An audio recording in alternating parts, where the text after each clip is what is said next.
We do go live. Bam. There it is. Now. All right. Here we go. There's the person we're getting ready to be talking about. And Jacob, he was the son of Isaac. Him and Esau traded his birthright. We just read about the other weekend about him trading his birthright and becoming the elder. We're getting ready to go right into Jacob right now. He lived to be 147 years old. You can see that on the time chart. And he met with the daughters of Laban, which were in Mesopotamia. And the chapter that we're getting ready to read in the book of Jubilees right now is chapter 25, and that's going to be when Jacob promises his mom that he won't take wives of the daughters of Canaan. And that's going to be somewhere in this part of his life right here. And then he goes down in and meets these women, Leah and Rachel, and they have those 12 kids, the 12 sons of Jacob. And he goes through, I know why they're, hey, good morning, Arkansas, Gigi, everybody. Thank y'all so much. Let me know if my volume's coming through. Couch and Cracker, I love it. Thank you so much for y'all joining the room. Y'all let me know, or for y'all coming into the room. Y'all let me know if my volume's coming through okay. And it helps me. Sounds great. All right. Thank you, Arkansas, Gigi, Kate, Nicole. Kate, you got to work double hard tonight. Gigi's at the helping with her mom right now. She's could be doing a lot better, and we say prayer for her mother. And Jill, I'm sure Gigi, she'll be getting in here if she can. But all of her family is in town, and they're all here. We're all visiting with her mom. So let's talk about Jacob and what's happening right here in chapter 25 of the book of Jubilees. And hey, family, and welcome, Kate and Nicole. Thank you so much. When we're talking about Jacob, Jacob is the guy that became known as Israel. And as he goes through his life, he becomes known as Israel. And one of the things Jacob did that I've always despised was that Jacob stood up a pillar. And I always knew that when he raised that pillar, I said, the book of Deuteronomy tells you, thou shalt not raise a pillar, which the Lord thy God hates. And when he raised this pillar, man, this is all the names of Jacob's children. We're getting ready to read into, and I'll go into the chapter where to download the book and the study guide and all this stuff. But, man, that is the book of Deuteronomy. It's chapter 16, right there at the end of it. And it says, do not thou shalt not set up a pillar. Set up a pillar, for the Lord thy God hateth these things. And neither shalt thou make unto thee an image, which is the Lord God, or set up a pillar. And he did that, man. He set up a pillar. And in 7 chapters, we're getting to the book of Jubilees. We're going to be in the book of Jubilees, and we are going to read this one right here. And it's going to be Jubilees chapter 32, I believe. And this is about Jacob when he got told emphatically, do not build this place. Okay? And then he set up a pillar. So it's real clear that the guy we're reading about, even though he's getting read in 7 chapters, he gets told by an angel, do not build this place. That's Jacob. That's Israel. That's the eternal sanctuary and all that stuff. And he set up a pillar right there after that. And just a piece of work is this guy. And so that's one of the things. You got to remember that it said this is the pillar that Jacob set up, and that's right there in the Bible as well. And it was a pillar of 12 stones. And knowing full well that when he set those pillars up, this is right there when all of that happened. And when he set those up, it says right there in the book of Deuteronomy, right there in chapter 16, it says, thou shalt not raise a pillar which the Lord thy God hateth. Thou shalt not set up a pillar. Neither shalt thou make a pillar. The Lord thy God hateth these things. So, Billy sets up Jacob. I'm sorry. Knucklehead day. He got named Israel, and that means to struggle with God. Israel means struggles with God, so that's what they gave him that name. And we're getting ready to be talking about him in the study guide, which is chapter 25 on the book of Jubilees right there. And if you'll go to the link tree and all that stuff, it is absolutely going to be the next thing that we read. And it's a real cool version of Jacob. And when he is talking to his mother, and he says, man, I will not marry one of those women from Canaan. I promise, Mom. And if you want to, before you know me, before we are going to get going, if you'll go to my bio page and just click on my link tree right there, that's where my study guides always are. And everything right there. So all these people worried about what's going to happen when TikTok goes here, there, yonder, all of my link tree, there's 1,500 people that are on this link tree. I think it might be 1,700 now. But all of these things are my study guides and my links to my stuff. But this right here, one of the fastest growing things I've ever seen in my life. It is that page right there. And I took a picture just the other day, and it was that many people. And just the other day, yeah, it was that many people. So 120 people started following that. And that was before they said, oh man, we might lose this in September and we may do this. Well, I mean, everything that I've got, all of my pictures and all, they're all right there. And y'all know me for long form content and for doing like the seals and coming up with these charts. I had 700 people in the room this morning while we were doing the seals and the charts. And it was because of this new chart that I came up with, the 70 weeks in Daniel chapter 9. And all of that stuff's there. And so, I mean, if they're getting ready to shut this down, then, you know, that's just what it's going to be. I've got no problem in telling you that I stand in other places, and people that want to follow along know what all of those formats would be. I'm only known as this, and if anything were to happen, I will reaffirm my authenticity. It'd be hard to turn into this country boy and see the things that I see and build a chart like this with your cell phone in about an hour and say, hey, this is what I saw, and this connected the 70 weeks, and this is the 69 weeks, and here's how it is in Daniel. And I just love doing that kind of stuff because it really does accent and tell people where we are, what seals are broken, and as we read these, my classes are just following along, and they're just loving it. So I enjoy spreading the word. I love giving documentation and proof, and that's one of the things that I really am blessed that AJ did for me in my in that other page. And I want to show you an example because I got one right here. When he puts the work together, if we're sitting there reading like this, he'll have a PDF right there of what the document is that we're reading off of so that you can read right along with us. And that's going to be all of the documents that are loaded up. It'll have the seals chart, which one we're talking about. It'll have the scriptures that are right there with it. And it's always with one of my classes or one of my talks or whatever, we're going to have the PDF that goes with it. And then each one of the seals and the documents that are, hey, there really was an earthquake here in 1033, and just how it all fits together. And it just goes seal by seal, and as I collect people into the room, if we go somewhere and TikTok goes somewhere and they decide to do something. Is your gain up? Because it's like very...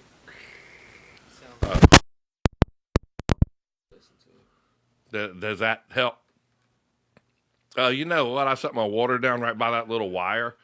Yeah. Okay, and yeah, I got this cheap little wire, but the other one sounds terrible. So, all right, that's good. All right, sorry. It takes me 1 second to touch my phone just the wrong way. It goes, oh, no.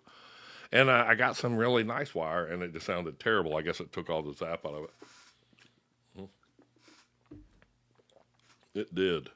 But, no, what I was telling y'all is this is my page, and I'm not going to blow this too much because they get super excited. But when you talk about the tribulation and you talk about the things that are happening in the tribulation, it's always nice to have with you the documents that go along with it. And like I said, the guidelines and all of these things that go along with it are right here. Hey, hey, hey. And all of these, like this is the sixth seal, and these are the things that goes with it. So when we're talking about them, AJ always connects those, and those are always right there on that same page. So that's what I was saying. He'll have the like podcast or whatever. So when y'all go to anywhere else like this right here, when y'all go there, it's almost better than what we're doing here, because right now you have to go download this and you have to go download that as well, that PDF. And that's cool, but it's all in one stop shop whenever you go to my bio page and then my link tree. And then this is what we're studying, the book of Jubilees. That's that chart in the book of Daniel. That's right there. That's such a link that goes to a PDF. And these are cool. But all of this right here are in 4K resolutions, all those PDFs, all of the chapters of the book of Jubilees, all of these study guides and charts and all that stuff. They're all right there. And any of the other stuff that we do, like that right there, where it says, buy a handmade Bible and all that from the trumpet. I mean, that's me. And that is this. That's my game. I won't touch the phone, I promise. But this is exactly a Bible that we made. It's gilded. It's made on parchment. I didn't realize that it's animal skin. So every bit of it's animal skin wrapped in leather. 12 pounds of parchment. This thing is something that if you were to just throw it at somebody, you'd take them completely out. So this is something that if you wanted, those are cool. It's got a place up in the front. I want to be able to sew the husband's family tree and the wife's entire family tree, any military service records. It's got all kinds of stuff to fill into the front of it. Your family registry, how to turn that in. I think that's cool. And then I put all my dad's maps back here from that 1839 Bible. So it's just nothing but the last end of it is all these maps. It's a cool Bible. I put 3 strings in it. Right there. And I know I'm not talking into the mic, but we're going to be talking about Daniel chapter 9, so I've got it strapped right there and the other part of it. So, to put that many strings in it. But that's what I'm going to tell you. If they're going to turn around and shut this app down, I'm not just, a guy that's on here and said, hey, I did something cute, and I'm only on here for a minute and to show you my cute thing. This is the book of Jubilees that we're working with, and it's a lot of work that we have into this right there. And all of our study guides that I print these out right here, I want y'all to know that if you've been doing them, all you got to do is take that cover off and you've got the book of Jubilees right here. And I'm going to tell you that if you bind things and just get a binder, this is the book of Jubilees right here, all bound. And when I read out of tomorrow, when I read out of the Acts of Gospel of Nicodemus, that's right here. So this is something that we're going to offer too. We like that Bible, but this is what we're reading out of. This has right here in the beginning, it tells you. I think this is cool because it has a pocket so that you can put your work and all of your works in this pocket right here. And then it also tells you that it is the book of Jubilees and the book of Enoch and the book of the Gospel of Nicodemus right there. So it's just a cool, I call it the trumpet. But it's I'll be reading to you from that today. And like my study guys, because I like putting all that stuff together. And when I went ahead and flipped ahead to chapter 32, this is where you can go ahead and flip ahead and read right where the angel told him. He's showing him the new temple, and he's saying, do not build this place right there. Do not build this place. Talking to Jacob. And he had just, He's talking to Jacob, and he says, hey, bro, do not build this place. That's the exact place that Jesus walked up to and said, tear this whole thing down, bro. This is supposed to be an eternal temple. It is in me, and that is me. And the guy that got named Struggles with God, he mistook that whole thing.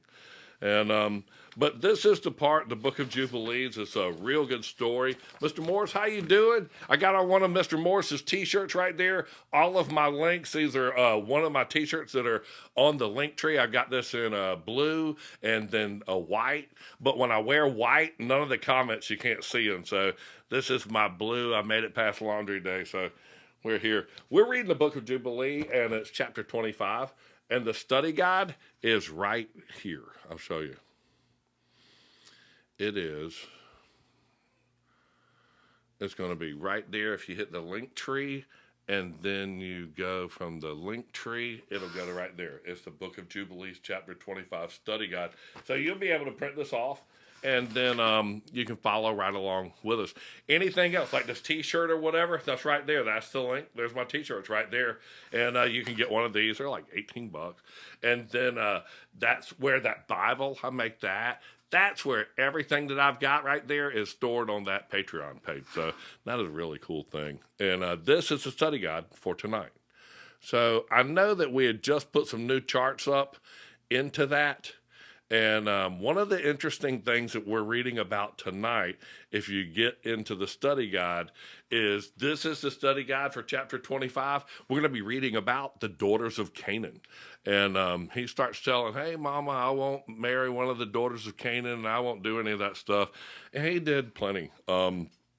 But while he was over in Mesopotamia and coming back and forth across the Jordan, he slept on a rock for a pillar and saw the staircase going up into heaven and the angels descending and ascending. And in chapter 32, again, in 7 chapters from where we're at, he got told, do not build this place. And he, in fact, did set up a pillar. And if you go to the Bible Museum, at the very end of the Old Testament tour, you can see the pillar that Jacob erected right there, and his name is Struggles with God, and that's what Jacob means. But it tells you in the Bible not to erect a pillar. In the book of Deuteronomy, it's written right there at the top, Deuteronomy chapter 16 at the end. You can see because it's 17 right there. At the end, and it says this real clear. It says that you should neither set up a pillar that the Lord thy God hateth. These things. So, I mean, he knew better than to do that. Neither thou shalt make thee unto an image which thou thinkest the Lord thy God hateth. And then it sort of re-says it again in parentheses in a clearer language, because this is an old Wycliffe version Bible. And then it says right there, nor shall thou set up a sacred pillar. Okay, I mean, that's exactly what Jacob did. He set up that pillar right there. And, you know, it's named for his sons right here at the end of chapter 32. This one is Rachel. She died during this childbirth right here, and she named this son of my sorrow. And Jacob come in and said, no, man, we're going to call him Benjamin. And that is how the whole tribe of Benjamin got started. And at the bottom of the pillar is, at the bottom, that bottom rock is, the whole thing is built off of Benjamin, the tribe of Benjamin. And you know that name because he's the dude that runs that. Is it not for other gods no pillars? For it doesn't say. It says, thou shalt not raise up a pillar. So, I mean, stonemasons raise up pillars and they erect things out of stone. And you never raise up a pillar that represents something that you should worship. And what's happened when you stack up stones, it's so that you can come back and worship. Now, you build an altar, that's a whole different thing, but setting up a pillar is a different thing than putting an altar. And that's what the different gods is that for other gods. So, you know that both Jacob and Abraham and his father Isaac and all that stuff, they all would find something cool and then they would erect an altar. And I think he did ultimately do that. But one of the things he did do here was set up a pillar, and that's just one of the things that he should have known better. I mean, he says right there, shall not raise up a sacred pillar. And it's not talking about, anything else. It's talking about a pillar. It's what a stonemason would do. And we're talking about he raised this up with, this shows the 12 tribes, or his 12 sons, as Benjamin's at the bottom, and then Judah and all this stuff. And they are, I believe it's here. Yeah, we're talking about Jacob. Him and his brother, dude's a rascal, man. This guy is a rascal. Jubilees is an extension of Genesis. Jubilees is called the Little Genesis, and everybody in this class that's been taking it would probably tell you can just watch the comments light up. There's so much more information in the book of Jubilees than the book of Genesis. I mean, let me see the comments. What do y'all think about this? We've been in this class for 25 weeks. Every Wednesday we hadn't missed. I know, man, there's couple hundred people that will get in this room that have been to almost every one of them. And that's what I'm giving everybody time to, throw their dishes in the sink. And because a lot of people like to come to this class, but this is just, I love the book of Jubilees, man. I love the fact that it starts off and tells you that God wrote it, gave it to Moses and said, use this to teach the people with. And it absolutely has more information. I agree with you totally. Georgia Peaches is very detailed. Mark, you know what, man, I have to share with you in an inbox you would never respond. You got to check Meta AI. I tell you what, I had it lie to me the other day, and it's, I just asked it, I said, do you feel responsible for misleading people the way that you do? So make sure you double check everything that thing tells you, because that's the devil at work there. I believe that. I believe that it is. Would you please read the first paragraph to show who the author is? Yeah, bless that. I love that, man. You must know me in detail, because that's one thing that I'll read, and it's right here on my my book of Jubilees, right here. I'll let you see me flip through it. Here's this. Oh, man, you know what? Dadgummit. He's got it printed on the back side of that page, and he swapped it out for the first page. He swapped it out for the page that was in color, and it had it on the back side of it. Hang on one second.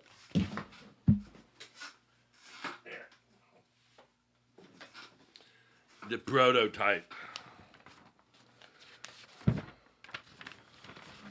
We print all this stuff in black and white, and then he printed the cover in color.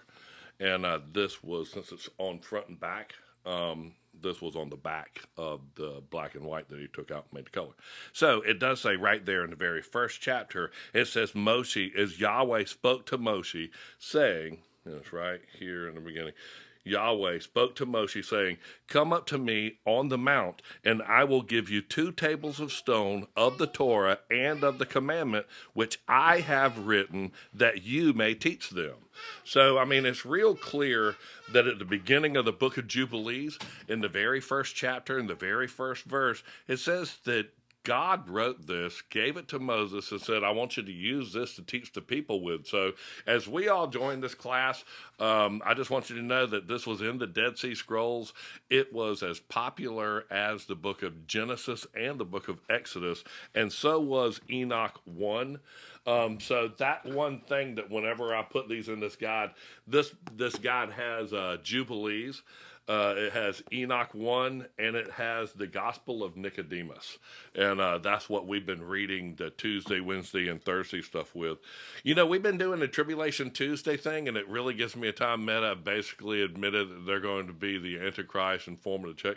And, I totally think that, if you take the logo for this app that we're on right now, and you flip it around, it does that. You can see what number that it is, especially if you kick it a little bit. But it's also 3 colors, too. It's not just one color. It's 3 colors. So when you flip it around and you take that little musical note, which it says we'll be distracted by music, and you'll see that it makes a number, and then there's 3 different colors, so it makes it 3 of those numbers. But then again, every website in the world starts off with www, so that's the 6th letter of the alphabet.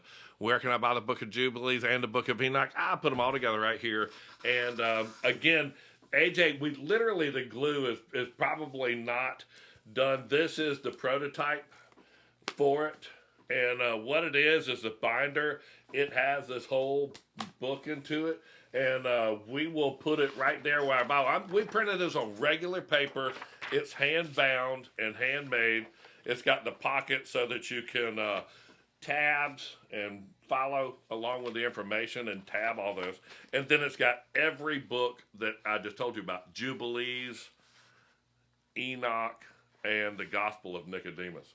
And this is every one of our study guides, so it's like a picture almost on every page. I say almost on every page because I was shocked, and the lesson tonight is one of the only times that I found that I have all one page of writing, and I'm like going, I always put a picture on every page, so I don't know. Sometimes I'm just trying to get through some of it. And but this is a great book, and we're getting this together. It will be affordable, and that is for sure. And I can tell you all of my work will be available within those links, and I'll tell you where to go get that. So I love the fact, why don't you mention that the scrolls of Isaiah? Why you don't mention the scrolls of Isaiah? Well, the scrolls of Isaiah were, I believe, the 3rd most popular. The book of Psalms was the most popular. And then it was Enoch, Jubilees, Genesis, and Exodus. They were within the top 10. And so, I mean, they were within the top 10 as Enoch and Jubilees were. Enoch won. And, man, you are a coded Christian. You are the coolest Christian ever. Thank you so much for everything you're doing. You know what? I want to thank you. Y'all are the ones that cause me to seek out the truth. And whenever I want people say, hey, what book of the Bible should I read? You ought to read the book that says God wrote it. And because that's the only time you're ever going to find out that what book God wrote. And God wrote the book of Jubilees, and it says that Moses brought it down the mountain and the commandments. And in the book of Jubilees, it doesn't tell you to go out and kill anybody or do anything weird. It doesn't say anything. It's a great, incredible story, just like Genesis. And thank you so much, Brandon Bott. I certainly appreciate it. And people ask me all the time why I don't allow downloads of my videos, and it's because people that have your last name right there, they are the actual things that are like that. They can download that. They just go crazy, man. They'll get on Facebook and just blah, and you won't even. But the bad thing is that they let people talk crap about Jesus, and they'll let anybody answer anything, and I just can't have my face attached to it with somebody not defending Jesus. And is the Gospel of Nicodemus a Gnostic gospel? I don't call things with those names.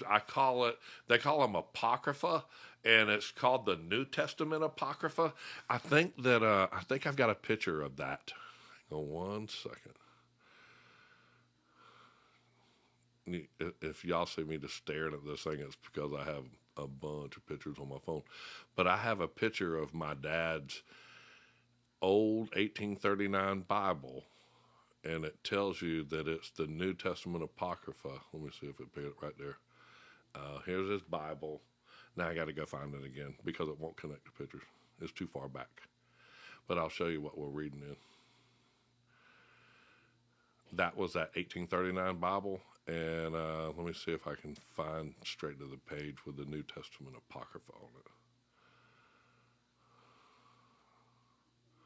Or Old Testament Apocrypha. It's a Prince James version, and he was like the prince in Scotland and king in England. And this is just at that transition. Not that it's anything different, but it's just a lot cleaner information, bunch of old maps in it that are really cool.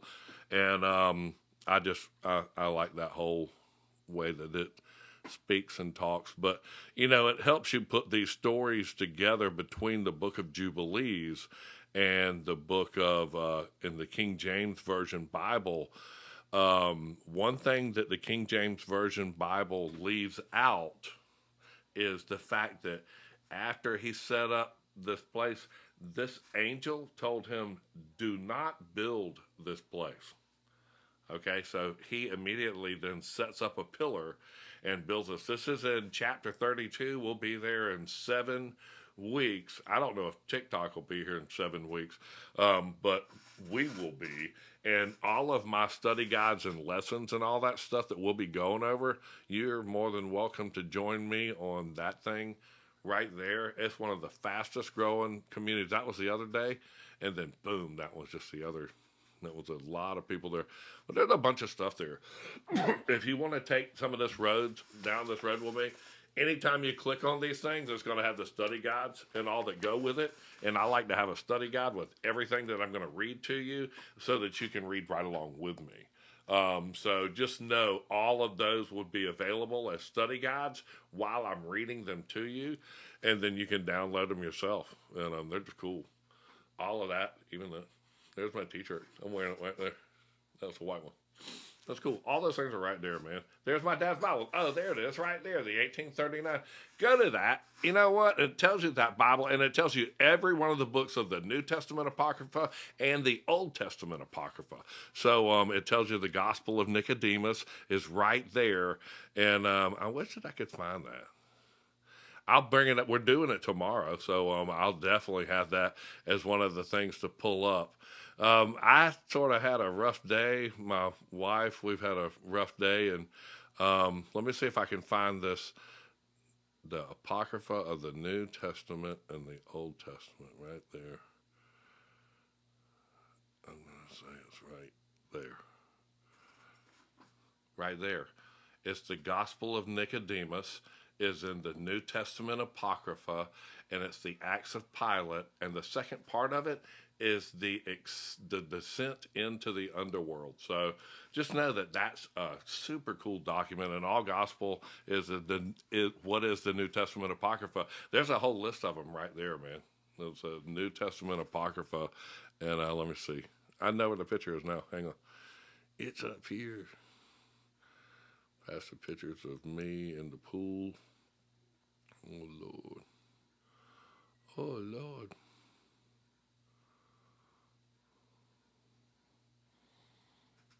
Right there. There's the New Testament Apocrypha. You know what? Take a screenshot of that. And that Apocrypha of Nicodemus and all that stuff is right there. But the infancy gospel of Thomas is right there. The Protovangelium of James is what it is, that one. And it says it's one of the most important. And it breaks them up into different gospels and then the sections. But that's the New Testament Apocrypha. I thought it was really cool.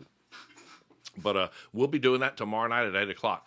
And you know what? It is really cool. Thank you so much. That page, please write into the comments what you experienced when you went to that page, because there are thousands of pictures there. And every time I do something, AJ grabs my phone and he just literally goes through it and just goes, man, I'm downloading all this stuff. And he does. All of my books I create, all those charts, I make them right there on my phone. Like this chart, I made this in that writing program on my iPhone with my thumbs, and it's just a regular, not one of them big ones, and it's not an iPad. And then I made the circles and erased half of them and drew the line and hold it for a second. Then it makes it perfectly straight. And I erase those pieces and put the text in it. And I did that. And it took me like 2 hours so that I could tell you this message and be able to convey what Daniel 9 is saying. And it just helps me to give you a chart and a map that says, hey, listen, this says 70 weeks. And that means weeks of years. And a week of years is actually 7 years, and that makes sense because a week is 7 days. So it's 70 weeks of years is given until the judgment is cast upon the holy city. And it said, going forth from the rebuilding of the Jerusalem until this date shall be 7 weeks, uh, 2 weeks, which is a total of 69 weeks. And I'll go break the scripture down for you. But homeboy built in the wall right there in 1541, man. He sealed in the eastern gate. So Solomon sealed in the eastern gate, fulfilled Ezekiel 38, I think it was, that this gate must be shut. And the end times, Ezekiel 47, this is the eastern gate, the temple that faces to the east. Water will come out of the bottom threshold of that, go over the valley of dead bones, which that's a graveyard right there in front of it. And they put that graveyard right there. And what are we going to read tonight? I love it. We are going to read the book of Jubilees, chapter 25. Every Wednesday, you can just bank on every Wednesday we're going to do the book of Jubilees. And you know what I found out? That I was talking to somebody about the calendar that we have. And we were talking about the different years and all that stuff. And I kept saying, man, we got a perfect 364-day calendar. And, and I caught myself and I was like going, oh, man, I didn't explain something. I guess a lot of people maybe didn't catch it, that I said 364. But it starts out on Wednesday, the calendar in Jubilees, I think it's chapter 7, it starts out on a Wednesday because that's the day that the sun and the moon were created and used for dates. I will read that to you. Oh, man. So that's the first day. And then there are 52 7-day periods. So there's 52 weeks, and then those are divided into 4 seasons, and there's 91 days in those seasons, into the 4 seasons, and each one of the months has an additional day. But it's a 365-day calendar. But the fact that the 364 days repeat and it always starts on that Wednesday, that it always repeats into the same increment, that if you were born on a Tuesday and, if your birthday, I was born the day after Thanksgiving, then for the rest of my life, my birthday would always be on the day after Thanksgiving if we followed the calendar. And it says that they will follow the lesser light and not the solar calendar, and that they will follow the lesser light and that they will err by 10 days. And that is exactly the 354-day Babylonian calendar. We are ready to start chapter Jubilee. Oh my gosh, I went by 30 minutes. Thank you so much, Daily Inspiration, my son. All right, if you haven't downloaded the study guide, let me real quick do that, and I'll tell you where it is. Hang on right there. You're going to go to my link tree right there. Go to my bio page, go to my link tree, and then you're going to click the link tree, and it's going to be Jubilees chapter 25 right there. And as soon as you click on that, it's going to come up to that right there. All right. And we're going to be talking about Jacob, and he talks with his mom right here. And I want to show you where we are on the map of time real quick so you know where we're going. So we're talking about Jacob. Hang on. This one. No, this one. Yeah, we're talking about Jacob right here. And he's talking with his mom about Rebekah. I think I got one more picture that's a little bit better. No, it wasn't. I like it. That's who we're talking about, Jacob. All right, I will get back to the lesson.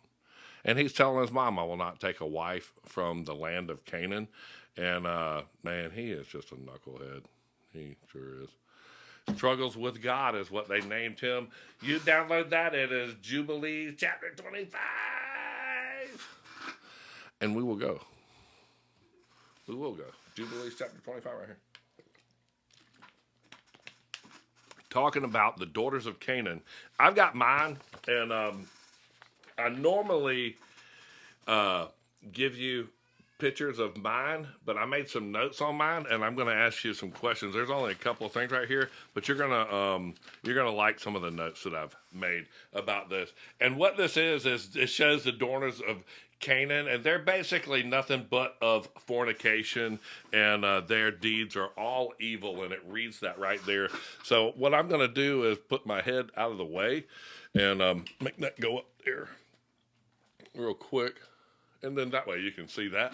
And I'm in the bottom corner. And y'all can hear me okay. And my son said, read this. He's going to do the audio book of it. So he'll cut out all 39 minutes worth of me talking and prepping this up. And he'll go Jubilees chapter 25. And then he'll head that whole thing and read right through it.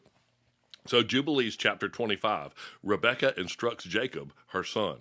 And in the second year of this week, in the Jubilee, Rebekah called Jacob, her son, and spoke to him, saying, My son, do not take you a wife of the daughters of Canaan, as Esau your brother, who took him 2 wives of the daughters of Canaan, and they have embittered my soul with all their unclean deeds. For all their deeds are fornication and lust, and there is no righteousness in them, for their deeds are evil. And I, my son, love you exceedingly, and my affection is blessed you in every hour of the day and the watch of the night. And now, my son, hearken unto my voice, and do the will of your mother, and do not take you a wife of the daughters of this land, but only of the house of my father, and my father's kindred. You shall take you a wife of the house of my father, and in the Most High Yahweh will bless you, and your children shall be of righteous generation and a codish seed. And then spoke Jacob to Rebekah his mother, and said to her, Behold, mother, I am 9 weeks of years old, and I neither know nor have I touched any woman, nor have I betrothed myself to any, nor even think of taking me a wife of the daughters of Canaan. So he's telling you I've been single for a long time right there. And he's also said that I haven't even thought about taking on a daughter or a wife from the daughters of Canaan right here. But, you know, if this is the land, and we know that Abraham, they were all very picky. Let me show you that map. And I'm going to get back in front of the camera a little bit better. Touch this. If we get back in front of that map and I show you where he is. All right, so there's Jacob. See the OB right there? And there's Isaac. That's his father. And this is Jacob. These are the 12 tribes of Jacob. See them coming in? And they branch off. These are the 12 tribes of Jacob. They actually just sort of die off into nothing. There's Jacob right there, and he tricked his brother Esau, stole his birthright and all that stuff. But they sort of die off right here. See Jacob come up, his 12 tribes, they end, whack, right there with that red line. And remember that piece right here. This is where we're getting ready to talk about the descendants, what happened to the descendants of Jacob. They're just sort of whack. And you can see right there, they pick up, and that's where Moses picks up. You can see they're not well known. And they were soaked up into the Exodus and into Egypt, where they were led and they were imprisoned. And then Moses pulls them out of bondage right here. So all of this Israel, it all got absorbed into Egypt and under the Exodus, or under the slavery of Egypt right here.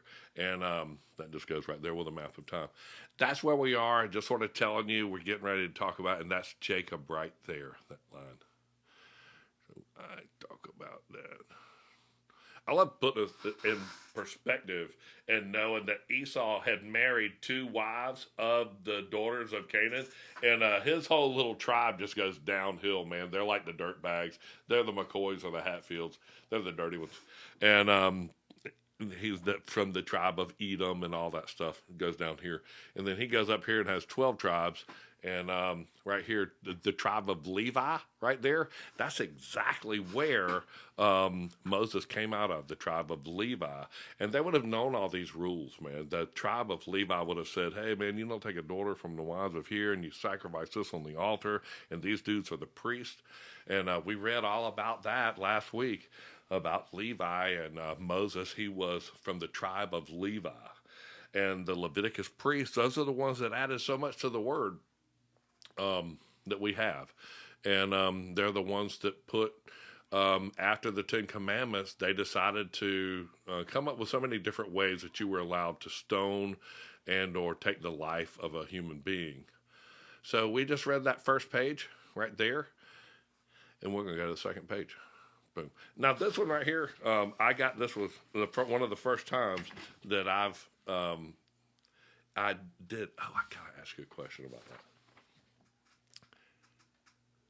All right, knowing that the wives of Canaan was Bathsheba, was she from Canaan? And I'm talking about not what was her nationality, not where her parents were from. Was she born in the area called Canaan? And that's the one David married, Bathsheba. Right there it says that, and she was. Bathsheba was one of the daughters of Canaan, just from within her lineage. So right there when it says these daughters were unclean and their deeds were fornication, just know that that was the wife of Uriah the Hittite, and she was born in that land. And just know that David married that guy after he did the things, to him in battle, or sent him off into battle. And it was because he was swooned into her. And he ended up making children with her, King Solomon, and his seventh child that God granted him with, the seventh child, and then God struck that child dead. And then he went back in unto Bathsheba and had the eighth child, which was Solomon. So just know when it starts talking about in Jerusalem, in Revelation, it says, and that he was the seventh and is of the eighth. That's the eight children of David when he had Solomon.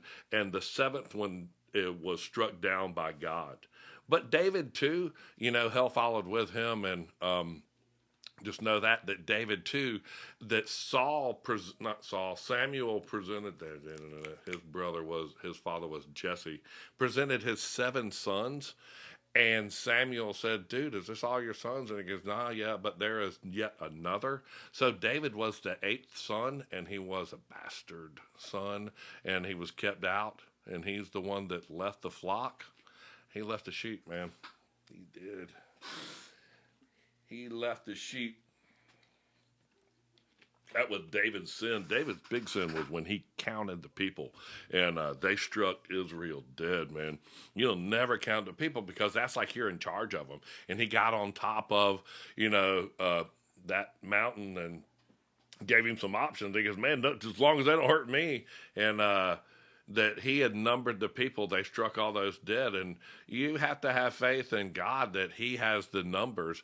Even whenever God got into a battle, like when Midian and the Gideonites, or whatever it was, the Gideon and the Midianites, whenever he got in that battle, God said, I'm not going to help you. You don't need more people, bro. If you're asking God to help you, you need a lot less. So, you're fighting scattered over the thing, the hills like crickets, and you're telling me you got 100,000 or whatever it was. He goes, go tell all those people to go back to their tent, that if they're even scared, and like almost everybody left. And then he's down to like 10 or 20,000. And he goes, take those dudes down to the river, and the ones that don't lap water like a dog, then you don't need them either. So he ends up with like 300 people, and he goes, now that's something where you can go tell somebody God helped you, because 300 people would definitely be an act of God. And just know, I wouldn't raise a 1,000,000-man army against a 1,000,000-man army. I would raise 300 people against a 1,000,000-man army and be victorious. So just know that's how God thinks. But anyway, that's where I was going. I'm going to read this next page. I promise you. And I'm trying to answer. Hey, Connor Kingsley, I love you so much. That's my son right there. One of them, he's got his little son Callahan on there. And Callahan loves Granddaddy, and I love Callahan. I sure do. Granddaddy loves you. Monkey Pudding Peaches. I sure do. He is a sweetheart. I've got the best. I got 6, 7 grandkids. They're awesome. One on the way. All right, I'm going to read this. And that was my question. Bathsheba, she was one of the daughters of Canaan. So sweet. I love it.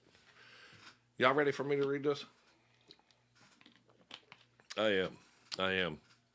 I haven't noticed my wife in here. I know she's busy, so thank y'all so much for helping moderate. And Kate Nicole, I certainly appreciate that. And I am very rich in family, I can tell you what. And that is a thing I told my wife. I said, you know what?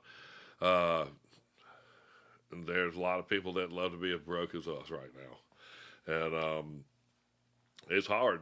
And especially if they decide that they're going to cut off this program and stop that, and then or mutate it in some way, which I'm sure that they will, because when you start spreading the truth, it really does sort of kick them in the head, man, and they stop all that. I'm not happy with the things that are happening right now, but I'm not going to go into them. But just don't go too far to the left, and don't look to the right or the left. Keep your eyes straight forward in the middle. And I remember, get my microphone there. For I remember, mother, the words of Abraham, our father, for he commanded me not to take a wife of the daughters of Canaan, but to take me a wife from the seed of my father's house and from my kindred. I have heard from before the daughters have been born unto Laban, and that your brother, and that I have set my heart on them to take a wife from amongst them. And for this reason I have guarded myself in spirit and against sinning, and from being corrupt in all my ways throughout all the days of my life. For with regard to lust and fornication, Abraham my father gave me many commands. And despite all that he was commanded me, these 22 years my brother has striven with me, and spoken frequently to me, and said, my brother, take a wife and a sister of my 2 wives. But I refuse to do so, as he has done. I swear before you, mother, that all the days of my life I will not take me a wife from the daughters of the seed of Canaan, and I will not act as wickedly as my brother has done. Fear not, mother, for be assured that I shall do your will, and will walk in uprightness, and not corrupt my ways forever. And thereupon she lifted up her face and to heaven, and extended her fingers of her hands, and opened her mouth, and blessed the Most High Yahweh, who created the heaven and the earth. And she gave him thanks and praise. And she said, blessed be Yahweh Almighty, and may his Kodesh name be blessed forever and ever, who has given me Jacob as a pure son and a Kodesh seed, for he is yours, and your seed shall he be continually throughout all the generations forevermore. Put my head right there. Blessed him, O Yahweh, and place in my mouth the blessing of righteousness, that I may bless him. And at that hour, when the spirit of righteousness descended into her mouth, she placed both of her hands on the head of Jacob and said, blessed are you, Yahweh of righteousness and sovereign ruler of the ages, and may he bless you beyond all the generations of men. May he give you, my son, the path of righteousness, and reveal righteousness to your seed. And may he make your sons many during your life, and may they arise according to the numbers of the months of the year. And may their sons become many, and become the stars of heaven, and their numbers be more than the sand of the sea. All right. Well, that said right there, how many children did he have? The last thing that just said, how many children was supposed to have? And it's right there. Your children will be as the numbers of the months at the very end. So that's why Jacob had 12 kids, and he stacked up 12 stones, and he had them from, like, those 3 were from the first girl, and then some were from her servant girl, and then these were from who he was trying to get with, and then these were from their servant girl, and then this is who he finally wanted to have children with, and she died having this one right here, and this is son of my sorrows, and he changed his name to Benjamin. But That is exactly. But that's Jacob's pillar. He stacked that all up. And it was right after the angel told Jacob, it said right here, do not build this place. This is 7 chapters from now, but I just want you to know who we're dealing with. And it was when the angel was showing him the eternal temple and the generations of his family. And he said, you will be a great generations, and this is the eternal temple. And he's like going, oh man, that's the new Jerusalem that descends from the sky.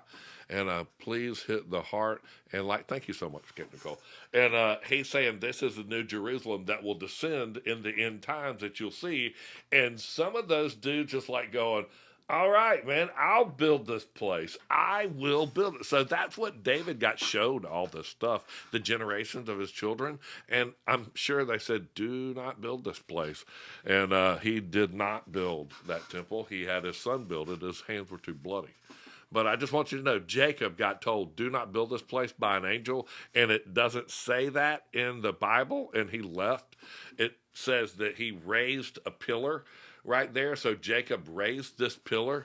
And in the book of Deuteronomy, chapter 16, at the end, it says that you should not raise, thou shalt not set up a pillar,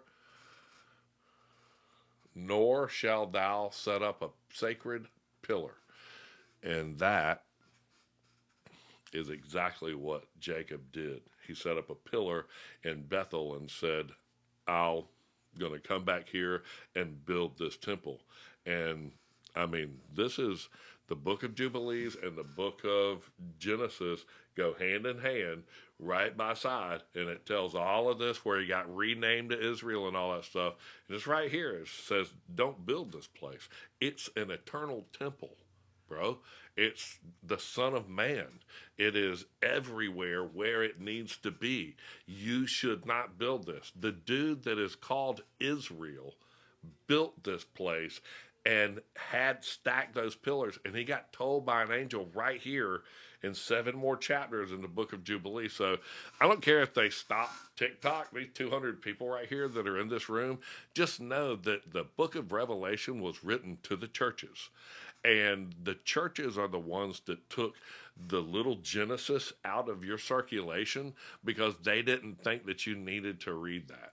And it's the only book that I found that says it was written by God, given to Moses for him to teach us with. So just know that. And so Jacob sinned as well. Jacob, yeah, man. I mean, Jacob means his name means struggles with God. So yeah, he's got some he's got some problems over there. And then he went to Egypt. And I mean, all these books, man, it says, thou shalt not return to Egypt, and thou shalt not gather many horses. And it's just like David and Solomon and all these dudes, they just, I'm from the tribe of Judah, which is, one of Jacob's children. It's that rock right there, Judah. I think it is. Oh, it's right there. Judah. You can see us the names of all of his children. And I think Benjamin. Oh, is it right there? Yeah, Judah. Whatever. That's Jacob. I think he sinned. And stacking up pillars, it says right here, do not stack up pillars, which the Lord your God hates. So, don't. I'm not going to kick on him. David, he's got him beat hands down. If you're just now joining us, go get the study guide, and it's got all these pictures. It's going right through the book of Jubilees, chapter 25, right there. And if you go to my bio page, click on that right there, and it'll go to my link tree, and you can click on that, and it will go to this. And we're reading the study guide right there. It's a great PDF. It's got a couple of pages and some pictures and what have you. And then the whole chapter 9 of Daniel and the 70 weeks. That's a new study guide. We'll go over that after class tonight. And then this is the new thing that really, as TikTok starts to do their thing and spiral out into the next month of September, just know that everything that I have is loaded right here. And it will give you a bunch of great information on that. And I can see when people, if you click on that, it's going to take you to that thing right there. And I watched this over the last couple of days do this. Boom, boom, boom. Lots of people are joining that because of the long form content and all of the things that are stored in there. It's really cool. All of those books and read them. And the one thing that AJ does differently there, and I'm going to push it, man, if these people are going to turn off one of the things that I use to supply my family and all this stuff with, I'm going to turn around and, tell you where my thing is. I wanted to show you what he did with those. It's right there.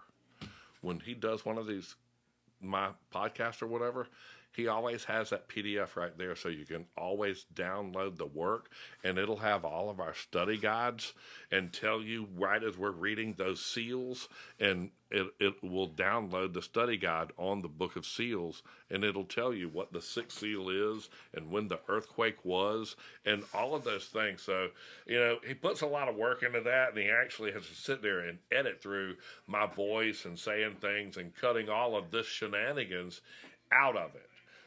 So that's why I read these page by page in the study guides and read through it.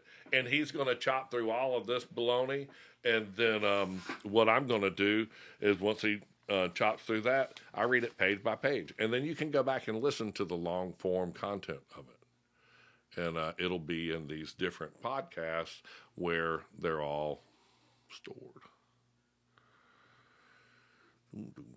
But if you'll go download that Book of Jubilees, chapter 25, we're right there on it, and we have already read that page and that page, and we're going to that page right there.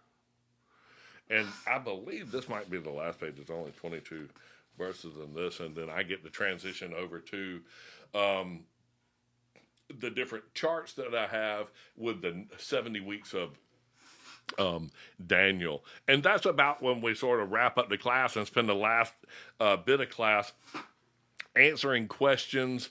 And I sort of like some of those Bible trivia things that we do, but I just love reading through the book of Jubilees, and I know where it's going. So just understand that, that's why I keep showing you, hey, we're going to go ahead to this next chapter and tell you that Jacob got told not to build this place. And I just want you to be able to reference and put your hands on that. So I'll go over that book when I finish. I'm going to read this last page, and I appreciate y'all's patience. Let's see. I am able to order from you in Canada. Amazon is being difficult. I'm not sure what the Canadian thing is. We've had that question a couple of times, and even South America. But Daily Inspiration is my son, and let him get on here. And if you're talking about mailing that thing right there. Hello, monkey pudding do. What's that monkey gonna do? I love you. I tell you what, Granddad, you just better run out of here. I put these things for over 18. So if I were to say, hey, they beheaded, and that's John the Baptist, and that's his head on the ground right there, and all that stuff, and I start saying that, then it's sort of a little bit expected in this room.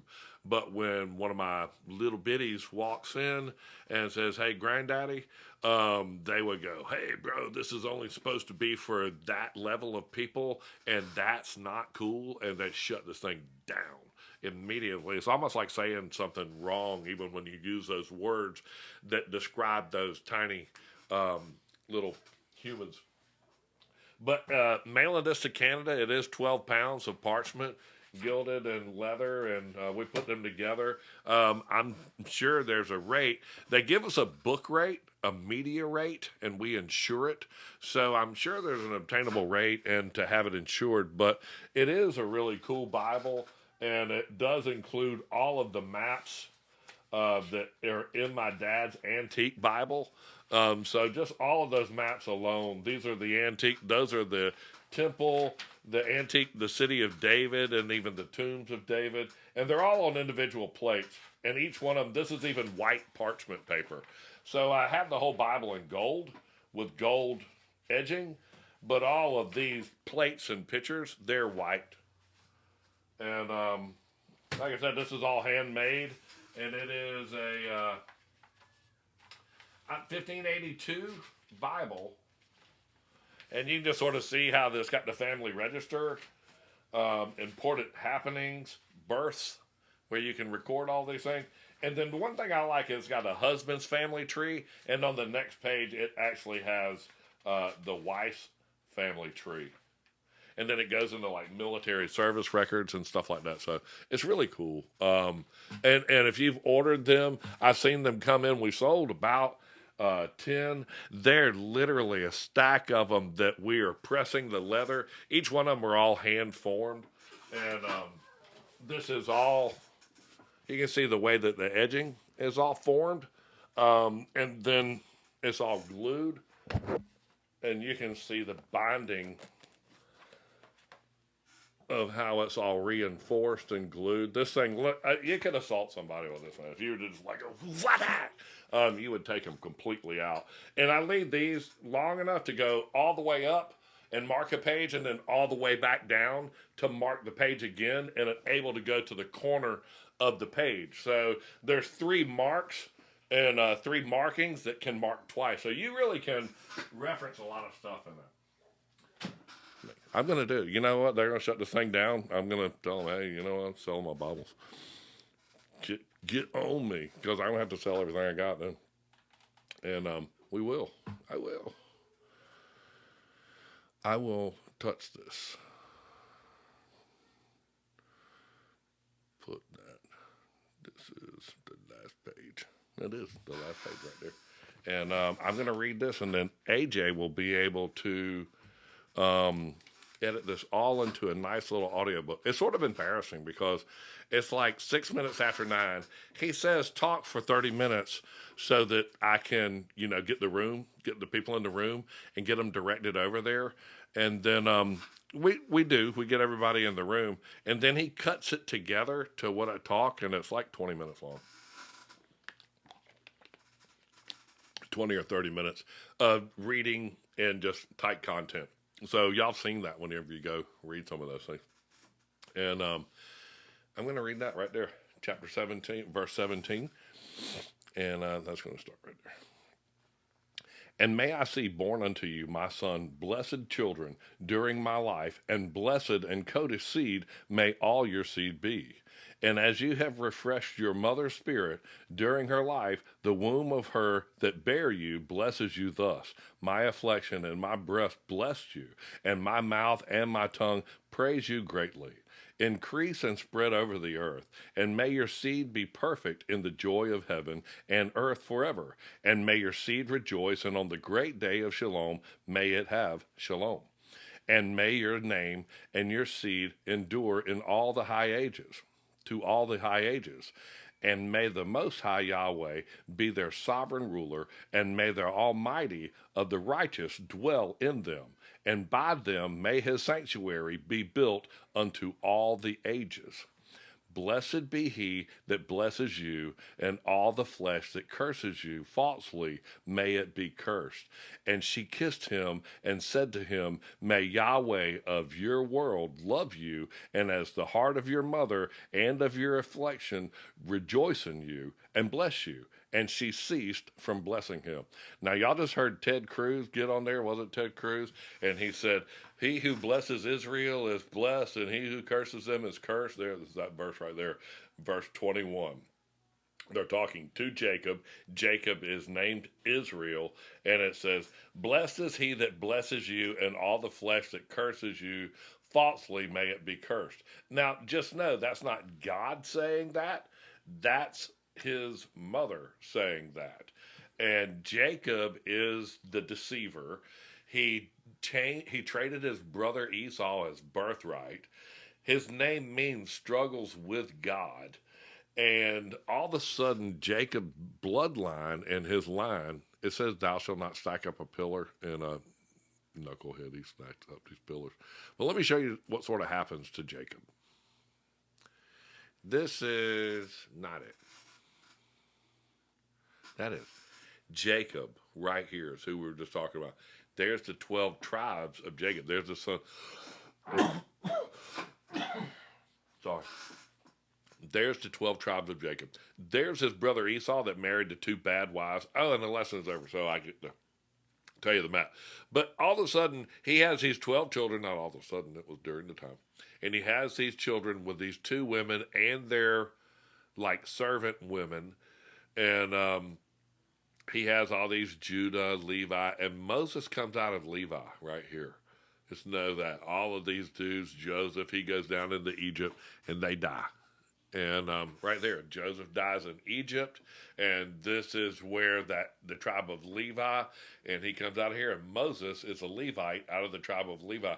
But all those dudes right there, man, all the 12 tribes, they die right there in Egypt. Let me see. I got a better picture. Yeah, you see that red line right there? Right at the end? That's when all of that ends, and it calls it the Exodus. See it right there? There it is. All of his crap just goes. So there's Jacob, his 12 tribes, and all that stuff just comes to a screeching halt. And they're like going, no, man, you're there forever. And you're like going, well, I don't know. You know, it did say not to build this place, and you just stacked up a pillar. And then Moses, he comes right along. You know what I think's cool about Moses is he's the first dude that you see live for 120 years. And he has the book of Jubilees, and it says take note and cover some things in it towards the end of it. But he's the first dude that lived to be 120 years old. Even like his brother-in-law is like 123 right there. So, it said, my spirit will not always be with man. And that he will only be 120. So it's this amazing book of the book of Jubilees was given to Moses and the 10 Commandments, and you're the first man. And I'm not saying he's the first man.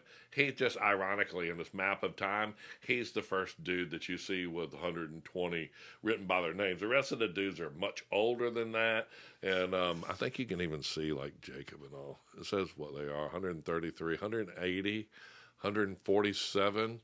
Yeah, Moses, man, he's the first one that racks it in at $120, and that's what Jesus says in Genesis, and it says that. So I don't know. He's the first one that I've noticed. Read that right there. Can you explain why people live so long in the biblical time? First off, I think that they were much bigger than we are, and I think that they had a much better environment and a much better diet. So I think that they ate, fruit for meat. I think they ate the meat off of the sacrifice as they describe, and it allowed them to, after those days of sacrifice, that they ate that, and after so many days, whatever's left is to be discarded, and nothing's left. And they're to eat it in the temple, in the tabernacle. And the tabernacle moves to where it needs to be. And so I think that they were a whole different race of people, man. Noah and his sons, they built this ark. And the ark was 45 feet tall. They got the measurements of it. The ark was 45 feet tall. And I lived on a boat. Okay, for years I lived on a boat. And went in all the other boats around the boat that I lived in. And I never got on a boat where I went, man, daggum, you got 12-foot ceilings in this boat. I ain't never in my life. I've never been on, even you go on those mega yachts, they're like, oh, well, those are nice. Yeah, they're 8-foot ceilings. And Noah's ark it was 45 foot tall, and it only had 3 floors. And if you go to the replica, you walk in and you're like going, all right, listen, bro, you are 15 foot tall. Every floor on this boat, the 3 floors, are not all the giraffe floor. I mean, I'm sorry, why in the heck would this thing have a ceiling and all the crap up there and your little 6 foot tall butt? So I think that they were like 700-800 years old, and I think that they were like 15 foot tall. And you can sort of see, it says right here. Oh, no, love it. potatoes. My dog, I had the sweetest dog. Arlo is an angel. He's an angel pudding. I'll show you this thing. Right here. See that? Methuselah, Noah, and Shem made this thing. Look how tall it is. One's made of stone and one's made of brick, so it can't be destroyed by fire, can't be got rid of by the flood. So this is for the flood, this is for the fire, and this is the generations. And this was available in the days of Moses' time for 777 years after. So read it right there. That was available in Moses' time for 777 years. It just knows that on the map of time, man. Those dudes, you asked me about those people, I think they were all tall. Check these dudes out, man. They're like, says their number right there, 700, 800 years old, man, 900 years old. Oh, bro. And then this guy, man, he's the Tubal Cain and all this stuff. He's the father of everybody that plays the harp. King David. Father of all those that play the harp. I'm not kicking you if you play the harp, David. I'm kicking you. Tubal Cain, his brother Jubal. Imagine living 900 years. I know, man. And you're like being 15 foot tall, and you're what is a cubit? A cubit's a measurement from here to here, and if you're like 15 foot tall, that's even bigger. And there were giants in the world in those days, and also after that, when the sons of God went into the daughters of men, and they made giants, and they made Nephilim, and they became mighty men, men of renown. And that's Genesis 6:4, man. And I just love that.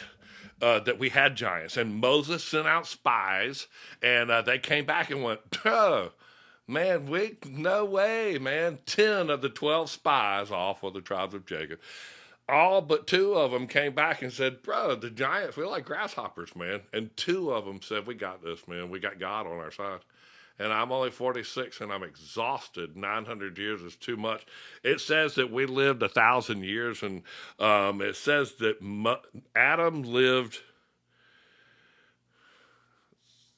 like he sinned on this day, and he lived this many days short of 1,000 years because of the day he sinned.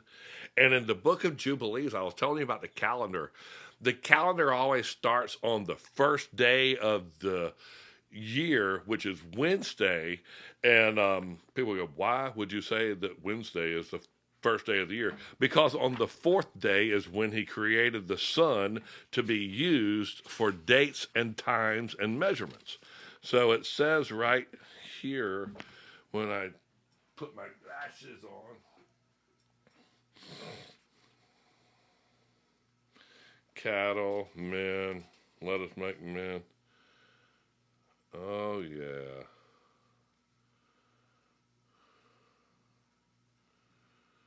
Oh, I get it. He made the sun and all that stuff, and it was on the 4th day right there. And God made 2 great lights, the greater light to rule the day and the lesser light to rule the night. And he made the stars also, and he set them in the firmament. And it was all that. God set the firmament of heaven to go give light upon the earth, and the rule over the day and over the night, and to divide the day and light from darkness. And God saw that it was good. And this was the evening of the 4th day. Now, in that old Bible over here, it says that a little bit different wording, because it says that the sun is to be used for counting the days. And that's what it says. So they call that the first day. Wednesday is the 4th day. And they say that that's the first day of creation. So that's day 1. And then the book of Jubilees tells you about the 364 days calendar that is evenly divided by the 12 months of the number of his sons and all that stuff. So it's divided by 12 months, and it's 364 days divided by the 12 months. It's 52 weeks. It's divided by the 4 seasons, gives it the months of 91 days. Every 3 months, there's an additional day for a celebration. And when you start out on that Wednesday as the first day, and then you have that 12-month cycle of 364 days, the 365th day always comes back to Wednesday, the first. So it's a perfect calendar. You count the sun coming up over the edge of the horizon, and that keeps you straight. The people that go by the lesser light or the moon are the ones that are sitting there going, no, it's right in the middle now. No, now that's a full moon. You've been drinking. I don't know. So, I'm with the group that was told by God, I wrote this calendar for you, I wrote the days. The people that are going to follow the moon are going to get it wrong by 10 days. And the Babylonian calendar is 354 days long. So whenever they came out of Babylon, they were sort of super funded by the Babylonian king. And he said, you'll keep the calendar and all this stuff. You go build your temple, send me back some tax money, and it'll all be good.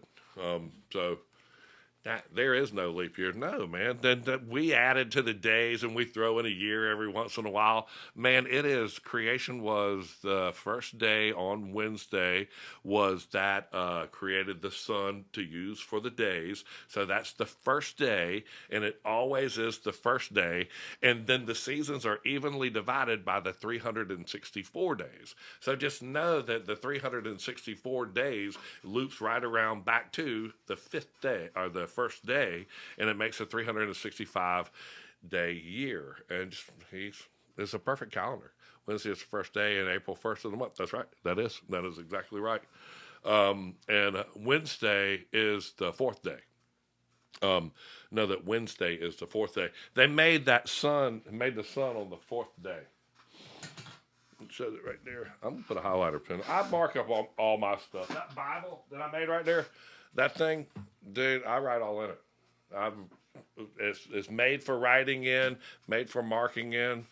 And it says right here that he made them, and that was on the morning of the 4th day. Genesis 1, verse 19 says it was the 4th day. Verse 16 says that he made the 2 great lights and the stars and in the firmament, and that they should rule over the day and over the night and divide the light from the darkness.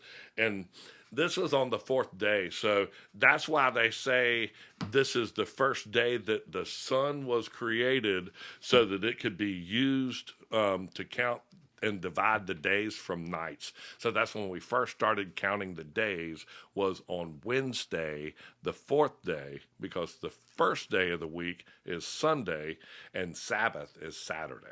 So Sunday, Monday, Tuesday, Wednesday is the 4th day of the week. And Sunday is the first day of the week. And Sabbath is the 7th day of the week, and that's the day that we rest on Saturday. Yes, yes, yes. And then, so they made the sun, and we count everything by the sun, and that makes a perfect first day. And then when they created that on Wednesday, and that would be the Wednesday, every year would be Wednesday the 1st. And then you got 364-day calendar that goes throughout the year, perfectly winding back up. So I was born the day after Thanksgiving, and I would have always been born the day after Thanksgiving. My birthday's on Thanksgiving this year. Hot diggity dog. Hot diggity dog. I was born the day after Thanksgiving. My mom thought that she had a stomach ache. I was almost a water birth. So just know, she thought she was going to the bathroom. They said, Dad, it could be baby. It was Greg, man. They were lining up for the St. Patrick's Day or the Thanksgiving Day parade in Savannah, Georgia. And I was right there in Candler General Hospital, about to be placed into a toilet. But that's just how they, Good evening, everyone. Thank you so much, Momo. And you know what? I've got such a great fan club in there, 222 people. There's 219. Get out. The people outside the room, get in here.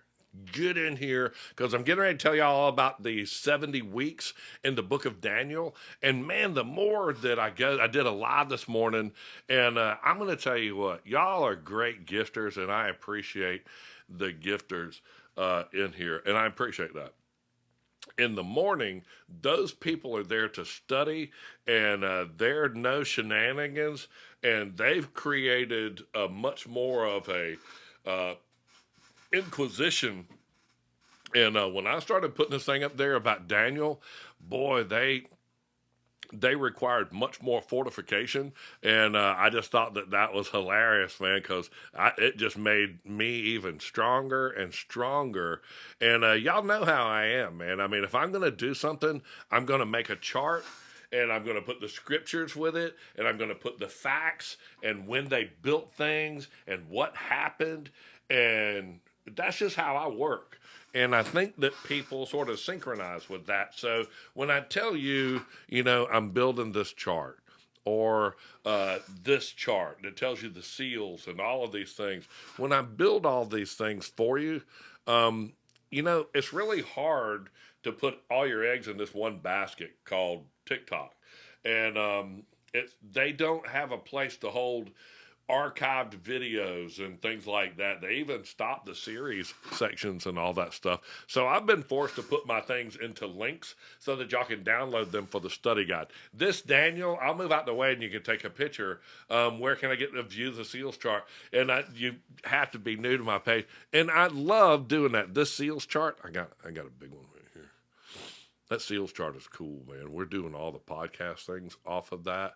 And let me see. I got the whole seal chart right there. There it is. There shows all 7 seals. A day is like 1,000 years, 1,000 years like a day. And just absolutely every 1,000 years you can name one of those people. Those are the watchers. They made a great sword and they took peace from the land and all that stuff. Just work your way right on up. The white horse, that's Jesus. And it goes right up through here. But I'll let you take a picture of this. But I'm telling you, this is in 4K resolution and in a PDF that you can zoom in to like this. And then you can read all the 5th seal, and you can read when it popped, and this dates and all that stuff. And all of that stuff is, click on my bio page, click on my link tree right there, and then that's that 70 weeks Daniel thing that I was showing you, and everything else, and that will only be there for a couple of days, and then we'll take it down. And then it'll be, all of my stuff is archived there. And it's a very minimal thing. It's actually less than this place. And I don't know what's going to happen to TikTok. All these people are blowing up. What are you going to do on TikTok? And if it goes away, it goes away. I'm on this link tree right here. When you go to my bio page and click on that, these are all YouTubes, and these are all the other links that I have. That's my website right there. And it's not like the end of the trumpet. It's not like I was some cute girl and I did some cute dance and, gosh, I got to keep trying to do that dancing trucker thing or something like that. I'm not. I'm the trumpet. I read the book of Jubilees every Wednesday night. I do it live. I've got 20-something thousand people on YouTube. We can sit there and do that. Those people right there, they have a brand new live feature. And while you're live with me in that feature right there, you can access all of these documents and content while we're reading through them. And I just think that's just amazing to be able to be in the live, download the study guide, and then go over it and ask questions in fact about, hey, how do you getting those 70 weeks, or how did you get the 490 years? And it really does break down quite easily. And blessed Dad, thank you so much for joining. I got the app now. It is a cool thing, and it is called that word right there, Patreon. And we have found that the thousands of pictures or hundreds or whatever it is of all of my artwork, all of the stuff is in public domain. My work is not copywritten that's on there. You can copy any of my stuff. If you see it, it is either in the public domain or I made it, and you can copy it, and you can copy, edit, paste it, use it in your work. And this is we are going to take the tabernacle, and we'll take it right over to there. And I can do the cute videos and lead people over to, but you have to understand that format over there is, man, the pictures are they're too clear and they're too sharp for you to be able to zoom into. And even like, let me give you an example. See that little thing right here? When he filled in the walls of Jerusalem, this is what it shows in the corner of that map, is how clear all this stuff is, and how it shows the water coming out under the eastern gate and actually splitting the Mount of Olives. And that's Ezekiel. That's the end times. That's Ezekiel chapter 47, and that it will run over the valley of dead bones. And it says that it's going to come under the threshold of the eastern gate, and it's going to run over the valley of dead bones, over those graves right there, and that the dead bones will live, and only you know, O Lord. And that's actually Daniel and Ezekiel. They're just tit for tat. As you listen to the book of Ezekiel, it tapers off after 47. 48, I think, is the last chapter, or next to the last chapter. And then it goes right into Daniel. And, bro, he's telling you the same thing, man. He's saying, like, at the end of the 70 weeks, this is when the transgression. No, that guy built these walls, and why he built those walls was because in 1033, there was an earthquake right there in the Jordan Valley Rift, and that they had to rebuild a lot of this stuff, including the Mount Zion, the churches, and all this stuff, because of this huge earthquake in 1033. I want you to shut the front door, Alice, right here. Bam. Because in my seals chart, where it shows, I said this is the seal, it's 1033, and there was a great earthquake in 1033. It shows that earthquake in Jerusalem, and that's when the rest of the dead yet live again.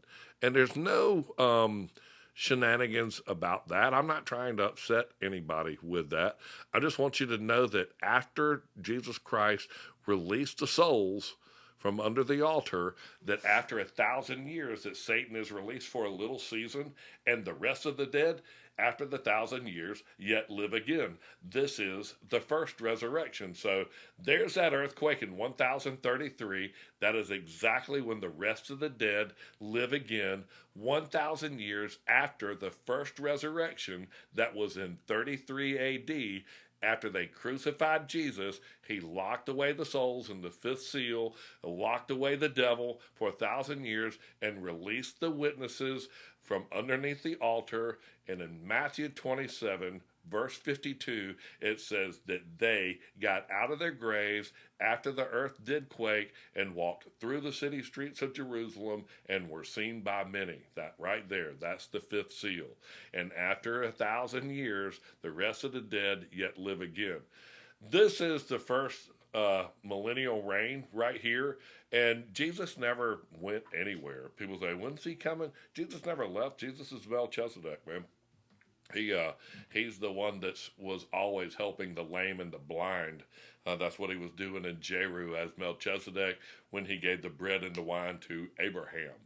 And just know he has no mother, no father, no beginning of days, no end of days.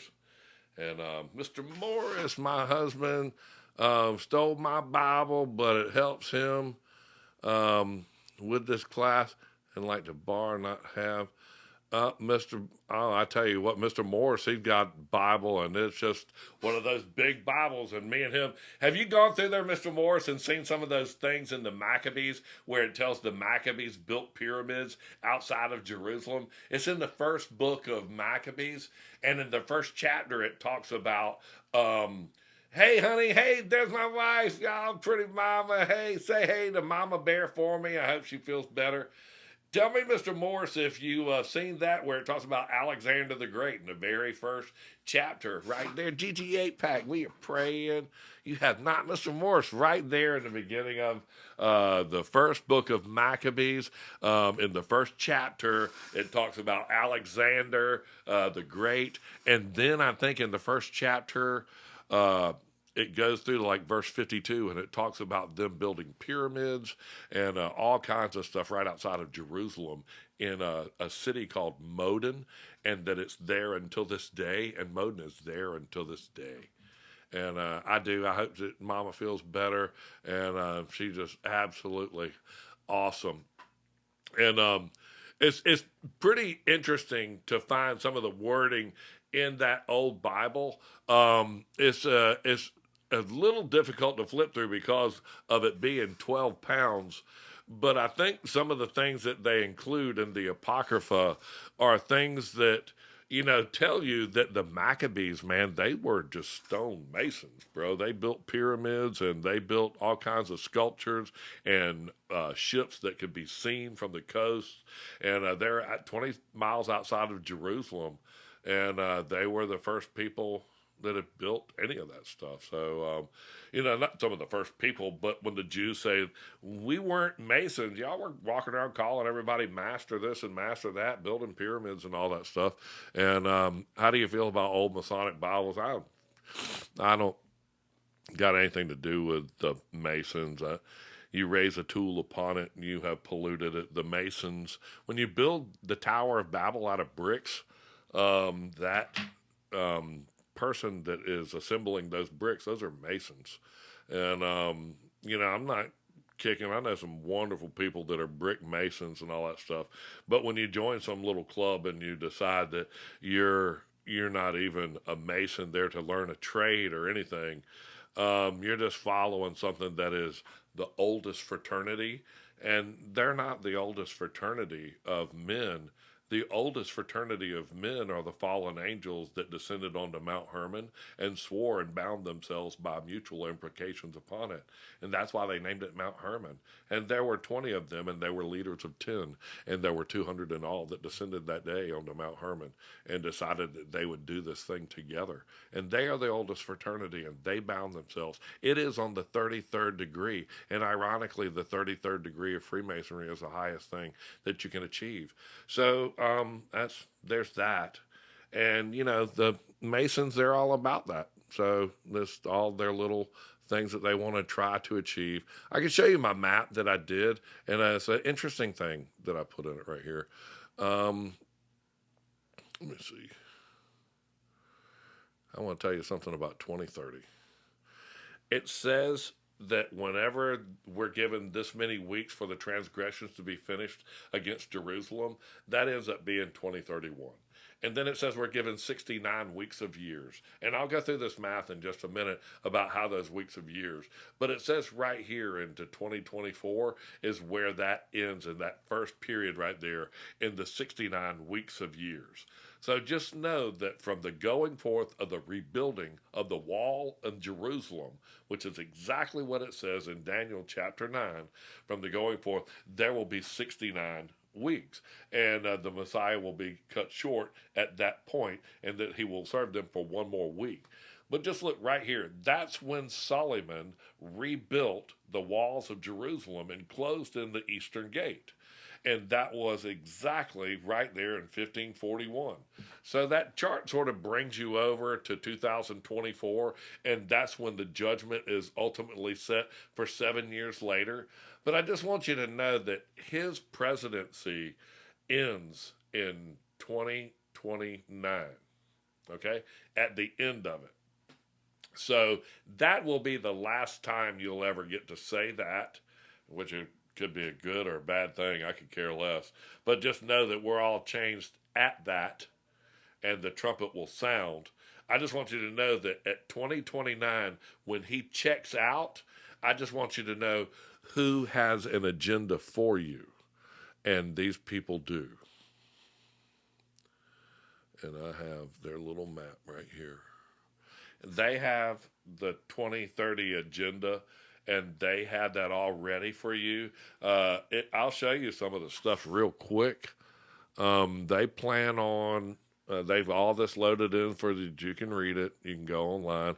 They plan on fixing all the gender problems that we have. They're also in 2030, they want everybody to have a social security number and be registered. So that's why they were handing out social security numbers and going.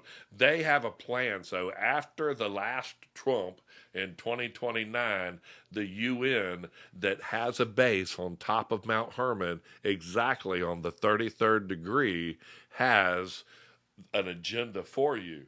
Notice that in the UN flat Earth logo, there are 8 pieces of pizza. 1, 2, touch it. 1, 2, 3, 4, 5, 6, 7, 8. And each piece of pizza has 4 bars in it. Okay? So there's 32 bars that go around that. And then the round circle in the middle, that makes the 33rd piece, and that is the parallel and the 33rd parallel and the 33rd degree parallel that divides 66.6 degrees parallel, which is one of those bands. And all of this stuff is just made up for, I guess, to confuse people. But they do have an agenda for you, and it's not just, them. This is something that is designed to save us. We all need a social security number. You all need to get your gender stuff all whacked out in order. And this is what they're going to do for us. I thought that it was interesting that it said that most of the walls were destroyed in Jerusalem at 1033. So there's an earthquake at 1033 that's so great in Jerusalem that it destroys a lot of the buildings and the churches that were in Mount Zion, the city of David, and all of that. Listen, I'm just telling you this right here. Jesus Christ was crucified in 33 AD because he was 33 years old. Okay? Know that. It was 33 AD. And then he released the souls from underneath the altar and locked the devil away for 1,000 years. And after the 1,000 years, he must be released for a little season. And the rest of the dead yet live again after the 1,000 years are finished. This is the first resurrection, man. That's Revelation chapter 20, verse 6, bro. Straight out. So, no, Satan is released for a little season in 1033, ironically, when the big earthquake hit. Okay, and in the 6th seal, there will be a great earthquake, and then this is when all the locusts and the crap gets out of the ground, and these rest of the dead, that's what's bothering us right now. That's what's in this society. That's what's in, well, there's so much evil in the world. Yeah, hell, there's no number to that. There's no telling how many are the rest of the dead. But just know the first resurrection right there, when the souls got out of the grave with Jesus Christ, that's Matthew 27, verse 52, when it says the earth did quake and the rocks did rent and the graves were opened. And the bodies of many saints which slept arose and went into the holy city and were seen by many. That's Matthew 27, verse 52, verbatim. So just know that happened in 33 AD. And then he is released for a little season 1,000 years later, and the rest of the dead yet live again. That's just what's happening for us in this 1,000 years. That is 6,000 years after Adam. That will begin the 7th day. That is the 7,000th year. And I've got a map that'll show you right here. And that's the first seal. So there it is. There's 1, 2, 3, 4, 5. You can see this right here is the 7th seal. That's the 6,000th day. Right there. Boom. That's the 6,000 years after Adam. Adam was born in 4004 BC. And then Jesus Christ was in 08 BC before Christ. And then 33 AD, in the year of our Lord, he died in 33, at the age 33, in the year of our Lord, Anno Dominus. and that they add 1,000 years from that, and that those that are affected by the first resurrection are not affected by the second death. That's what when Satan is released from his prison after the 1,000 years are finished, and he will go out and gather Gog and Magog and assemble the nations, and he will be released from his prison. And then they break that seventh seal, and there's silence in heaven for about the space of a half an hour. And just know that in the chart next to it, as you go through, that these trumpets announce that seal. So I didn't put them side by side because the timeline goes through here. So that seal, so read the chart, that seal is that 2033 AD. That's the seal. That's what happens in that time period. This is the trumpet that announces that, and this is the bowl of wrath that happens in that period. And just, I can lock every one of these together for you. And what me and AJ are doing is a podcast that covers the seals, then the association of the trumpets, and then the association of the bowls. And just know that they go hand in hand as it steps through time in 1,000 years. And it's very clear. When I first spelled it out to AJ, it just like broke his head for a little bit. And it leads us right up to people say, where are we and why is there so much madness in the world that 1,000 years after Jesus Christ was resurrected, that the rest of the dead yet live again? Revelation 20, verse 5 or 6. And this is the first resurrection. And just know that right there, 1033, that's when a great earthquake was. And the Jordan River Valley Rift, there was a great earthquake. Mount Zion and the churches of the city of David, they all fell down and got torn up. And double-barrel jackwagon, he comes over there and rebuilds the city walls of Jerusalem that are there and exist to this day. And he stopped up the Watergate and filled in the Watergate and built all of these extra walls and all this stuff. It's just so extra. And that's Sully, man. But let me show you his chart.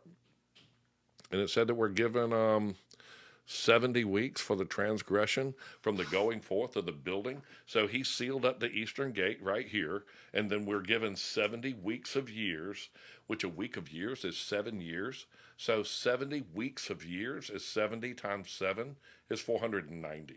And from the going forth of the building of the walls, which is Solomon the Magnificent, when he did this right here in 1541, 490 years puts it at 2031. I'm not forecasting anything, man. I'm reading the Bible, Daniel chapter 9. You can read it for yourself and know that a week of years is 7 years. So there's 490 years right there. And we're going to run up to 10 and then do this. We're going to run this to 10, and then I'm going to go get, is your mom, did she make it here yet, or is she at the hospital? She's staying there tonight. She's staying there tonight? Oh, my goodness. Gigi, yeah, get me back to my screen. I am so sorry she's having to stay with her mother in the hospital. So she's over there moderating and probably showing her mom and her dad. You know, he's a Pentecostal preacher, and her mom is Sister Reinhardt, printed right there on the Bible. So I just love them to death, man. They are just wonderful people. And this right here just shows the end time, and it shows this 2024. And I'm just telling you that the scripture is very clear, and I've got it for you. Hang on. Do it. I got it all printed out. Let me tell you about this gate. Good. There, at the end times, this is early into it. This is Ezekiel 38. And this is at the end times when he will go out, Gog and Magog, and they will go out and gather Gog and Magog. That's Revelation chapter 20, verse like 10 or so, and gather them in the United Nations, and will unite the nations and go out. And this is Tubal and Gog and Magog and all that stuff. So just know that's chapter 38. And then, hey, man, this gate, it was shut, so they had to shut that gate. Now, Ezekiel wrote this in chapter 44 in like 500 or 600 BC, and that gate wasn't shut then. Suleiman shut it in 1541 AD.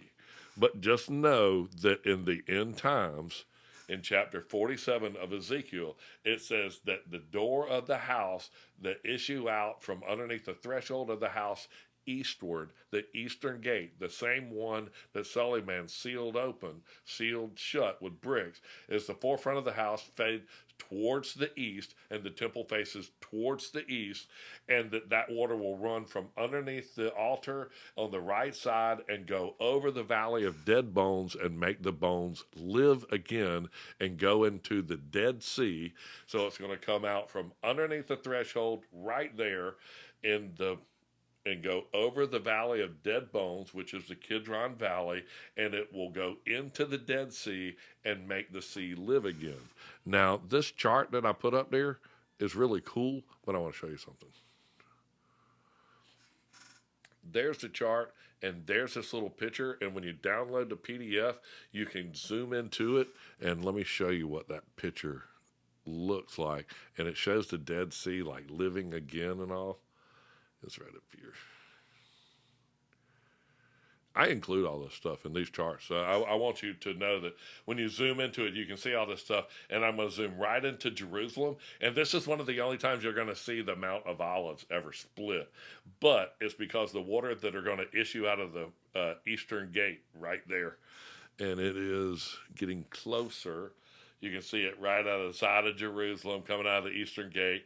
And it goes down, right now, it would go down the Kidron Valley around the city of David and into the Dead Sea. Goes that way. And into the Dead Sea. And it says that it's going to make all the Dead Sea live again. I think you can see it better with that picture. Yeah, see, it calls it the Dead Sea right there. And all these things, look at all the fish jumping and all that stuff. It's going to live again. There's nothing in it because it's got so much salt in it. So when the Dead Sea lives again, it's when it comes out from underneath the eastern gate. And that is when, from the going forth of the rebuilding of Jerusalem and the walls, even in troublesome time, is this amount of time. It's 69 weeks. But let me show you how to add that together. It's 7 weeks. And then 70 means times 20. So 3 times 20 is 60. And then 2 weeks. So 7 and 60 and 2 is 69. And the first thing starts off that we have 70 weeks are determined upon thy people to finish the transgression. So you got to be done with the transgression by 70 weeks. And in 69 weeks, the Messiah Prince is into this thing. So just know right here that from the going forth of the building of the walls of Jerusalem, and when that guy built that wall and closed that in, that it is this amount of time. There's the 70 weeks, and from the time he filled in the wall, it's 2031.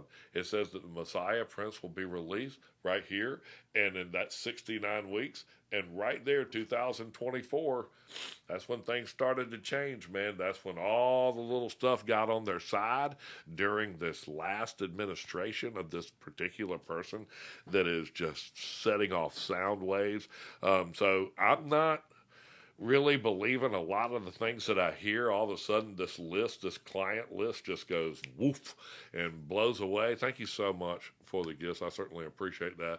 And I follow things, and all of a sudden these people, hand them notebooks and all these things that are sitting right on the corner of my desk. I'm telling you right now, the book of Jubilees is sitting right on the corner of my desk. I want you to know that actually the book of Jubilees is sitting on the corner of my desk. You tell somebody something's sitting on the corner of your desk, and then you come up a little later and go, it's not there. Okay. You know what? Don't turn too far to the right and don't turn too far to the left. You keep your eyes in the middle. I want you to keep your eyes open. One of the things that I'm allowed to do is talk and uneditedly, because these people shut me down. When you start talking about the tribulation and all the things that happen in the tribulation, look at this picture of this map right here. These are the Ottomans. These are the dudes that built the Dome of the Rock right in the spot of where Solomon's temple was. You read that right there. They raised that place to the ground. That means they disassembled it, not burned it. They razed it to the ground. That means they disassembled it. And I'm general contracting, telling you. And they used the parts for all over the place. And then that many, that's 1 million. And it right over there, that's just men. Was taken by this, and they whack, and they put crosses up in 70 AD, and they did that to 1 million men. And then that doesn't count their wife, and then their cat, children, and dogs, and all that stuff. Yeah, I know, Cash, he sold a whole bunch of. Can y'all imagine the magnitude of judgment that is going to happen? Imagine in a couple of years, all the people that received the money incorrectly, all the people that did things with the money that was sent where it shouldn't have been, all the people that did things on that island and all of that stuff, all of the guilty people that are in these. Imagine the large profile cases and how they're going to be elaborate, and just how many judges are going to be necessary to judge the people from the transgression that they have. None of it was serving. And I mean, just think how many criminals are out there right there. 333 people. Come on, you come in here and get, how many criminals are out there that touched that money that would have to be judged? And let's just say they bust them out. Dougie gets all the people. They get a whole list. So you got the client list. You got all the people that took the Doge money or the money from whatever, all of these people, and they're just busting up hundreds of people, hundreds of court cases, hundreds of judges, hundreds of stories, all happening simultaneously, man. All of these court cases with the Ukraine money that went bad way, and Sam Bankman-Silverman, and all of these things that went awry. And imagine the amount of judgment that will take place in the world. And so, I don't know, man. It's a little scary to me. Thank you so much for the gift, Cheryl. I certainly appreciate that. And I want everybody to know that these digital images and all these stuff, I will always continue to put this type of information so that I tell my stories. You can just see right here where the circles are. Tells you when they started changing the Bible and Constantine. I love, this is the Ottoman Empire. That's old Suleiman, the Magnificent, the son of him. And this is when this was all happening. I like you to be on the same page that I'm in right here. And you can just look up through here all the people that were running the world in that time frame. You can see right here. He's the guy from the going forth of the building of the walls in Jerusalem. That happened right there, 1541. And these are the walls that they were fixing. Thank you so much, Demon Slayer. You know, 40 is a bad thing. It rained for 40 days and 40 nights. And 40 days is 40 years in the desert, 40 this and 40. Just the first three kings that we deal with, all of them have terms of 40 years. So you just need to know that that's a time of judgment and a time of testament, 40 years in the desert. Just know that 40 is a time of testament. Can't hear you talking. Uh-oh. I'll get closer. I'm sorry. And I can turn my gain up a little bit. But I try to back away so that people can take these pictures, and I'm sorry. I hope that got better. And because that's the last thing that I ever hear is I can't hear you talking. I'm deaf, man, and people go, man, shut up. You're so loud. The babies are trying to sleep. But I love y'all. And, you know, they went to go ask God, hey, we want a king. And these are the first kings right here.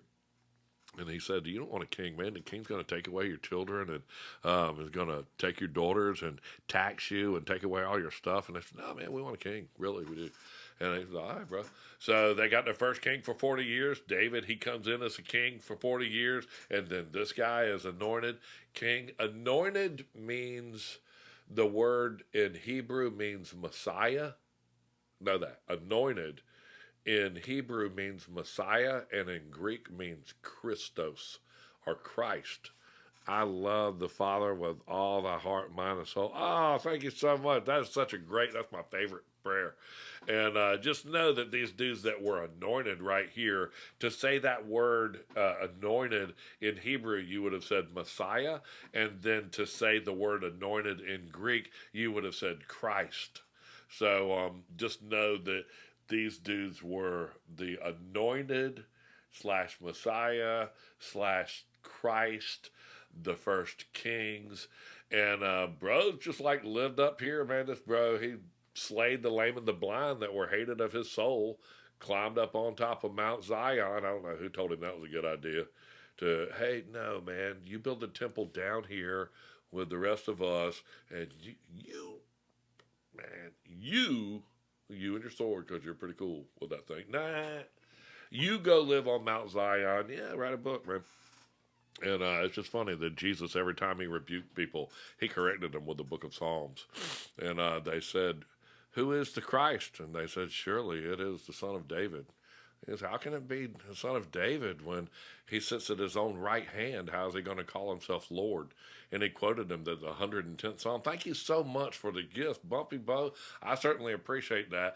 And just knowing that David, wrote the 110th Psalm, and he wrote and called himself a priest in the order of Melchizedek. And we know that David was no priest in the order of Melchizedek. And in the book of Acts, the disciples said, surely you know that David's sepulcher is among us in the city of David. So, he was no priest in the order of Melchizedek, and he did not get carried off of the cross, even though he wrote the 22nd Psalm saying, thank you so much, Jeff. I certainly appreciate that. And, the TikTok temple is being rebuilt. I say, how long? You know what? We're going to rebuild this one. And I'm always going to bring facts with me. I'm always going to tell you, hey, this is when they built the temple, and, this is when hell came and hell followed with him. I got to tell you, man, there's the body of David, there's the tomb of David. That's been moved, man, after centuries. And they don't even know where Shenanigans is right there, but one greater than Solomon surely has come. And that was Jesus. So, I hope I wasn't too far away. I'm sorry. That's the one that's greater than Solomon right there. I sort of took these things because I feel like things happen over and over again. And it's 10 o'clock and I'm going to close out. So I don't want people to think that, hey, this is when the daily sacrifice ceased, or we've got to wait for that. Trust me, the daily sacrifice ceased. If you look right here before Christ, look at that little gold thing right there. That's when the daily sacrifice was ceased, right there in 168. And then they made an agreement and a treaty or a covenant with the Romans for protection right there in 161. So that's a 7-year difference that they made a treaty with the Romans for protection. And Jack Wagon called himself right there the King of the Jews, man. So just know that they were calling themselves the King of the Jews after they made a 7-year covenant with Rome after the ceasing of the daily sacrifice, man. And I just, people go, oh, we're waiting on this. Are the mountains got to slide into the sea? Go watch that TikTok I just put out on Pompeii. You want to know when a mountain slid into the sea? But it says that one seal, what is it? Is it the seal or the trumpet? It said, and the mountain with great fire slid into the sea or went into the sea. And then it says and all the living souls died in the sea. And I mean, that's when Moses, man, Noah, that's when the ark, all the mountains went into the sea, and every living soul of the sea died in the sea. That's the only time that ever happened. And then a third of the rivers were as blood, and the waters were as blood. So when the waters receded and killed all the things, and all the dead bodies were laying on the beach, just know that would have made the waters as blood with all of their little decomposition juice running into, and made the waters poisonous where you couldn't have even drinking it. So just know that the water source would have had to have been a spring of water out of the ground, and that the dead bodies would have been everywhere, making the waters polluted and all that stuff. The only thing that's going to confuse you about that whole deal is knowing that it says that a third of the boats were destroyed. And you got to ask yourself, do you think that Noah was the only one with a boat? And that'll just sort of help you out because there were seas and there were people. I think Noah was the only one with a boat that was built way up onto land, and they sort of give him some static about it. But would have to say that there were other boats in the water. So just know that in that seal or trumpet, I don't have my chart up there. I just know that one would have happened. I love y'all. Thank y'all for joining, and thank y'all for getting with me.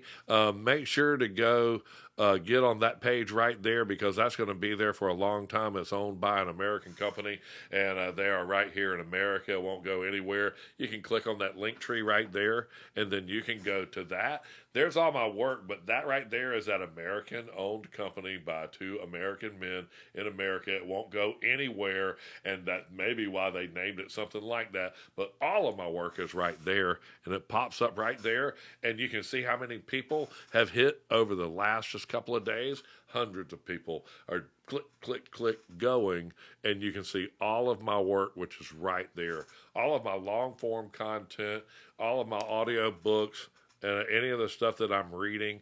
And it's just a wonderful place to go to get all of these charts and the maps and the seals that I've provided. And you can zoom right into them and explore them.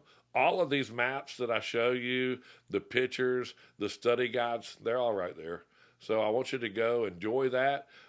If you do want to watch, come through, you can see we're manufacturing those Bibles. You can see us starting to put the maps into them. They're all pressed together. They're all handmade. All of that is the binding that goes on to 3 layers, and then you can just sort of look across. These are going through binding. There's the leathers that are all being hand formed. And this is just a family process, and us putting this together, the maps, the leather, the binding, and it all comes together into a beautiful thing that looks just like that right there. So that's what we build. That is where you can go get one. I love y'all, and y'all know that I do. And please like and follow us tomorrow. We'll go live, and at 8 o'clock, we'll be talking about the Gospel of Nicodemus. I'll put the study guide up. It's already put inside my new book right here, and this is what I'm going to be coming out as a much more affordable thing. It is hand-bound and hand-put together, but it has all the Jubilees in it.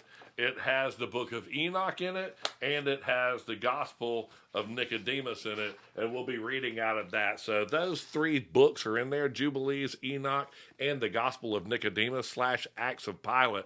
So I just love, that's my new thing that's coming out. It's got a nice binder to strap. It's got a place to mark the chapters, and you can just read ahead if you want to and find out exactly when Jacob got told, do not build this place. And that guy's name was Struggles with God, or we'll say it in a word that we know, his name was Israel.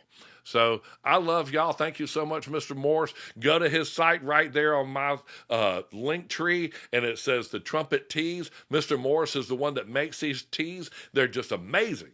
And the trumpet t-shirts, it says Ezekiel 33:3 on the back, and it tells you that great scriptures for when I see the sword fall upon the land, I blow the trumpet and warn the people. And that gets your blood off of my hands, man, because as long as I tell y'all that stuff, then your blood won't be upon my hands. I'm not saying that you have to listen to it, and it's not required that you listen to it. It's required that I tell you, and that's what's required of me. And that way, if something does happen to you, at least you heard it and you chose not to listen to the trumpet.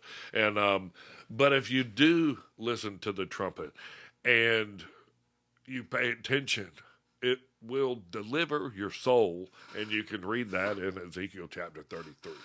I love y'all. I hope that water comes out the threshold of the eastern gate, Ezekiel chapter 47. Read that as the water comes out in the eastern temple, at the eastern side of the temple, and goes over the valley of dead bones and goes into the Dead Sea and makes them all live again. And that's what we're hoping for in the end times. So thank you so much for all of your gifts. I I certainly appreciate that. Go join me on that Patreon thing, and we'll like and follow. Tomorrow at 8 o'clock, y'all join me for the Gospel of Nicodemus and the Acts of Pilate. I love y'all, and in Jesus' name, y'all have a blessed day. That's about it.